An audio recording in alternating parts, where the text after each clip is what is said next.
بكم يا أصدقائي في سبوت أون المشاهير.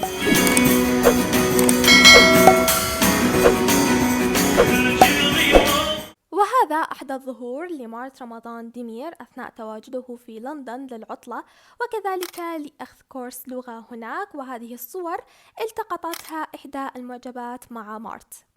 من الأشياء الجديدة أيضا التي تخص مارت رمضان ديمير، في آخر ظهور لإمرا التوك سألته المذيعة عن ذهابه لمارت للعسكرية، ورد إمرا قائلا: إمرا هو الذي كان يقوم بدور أورهان في مسلسل طائر الرفراف. وقال إمرا: كان يوم جميل للغاية، لقد فرح مارت جدا. بالأساس مارت إنه فتى كهذا في الوقت الذي تتعرفين عليه فيه لا يوجد سبب ولا احتمال إنك لن تحبيه.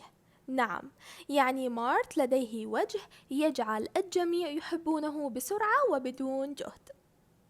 فعلا كلام إمرا صحيح، وأنا ألاحظ هذا، كل من يتعرف على مارت يحبه هكذا بدون مجهود. هذه آخر الأخبار عن مارت رمضان ديمير، لا توجد أخبار أكثر من هذه. شكرا للمشاهدة، ونلتقي إن شاء الله بالفيديو القادم، وإلى اللقاء.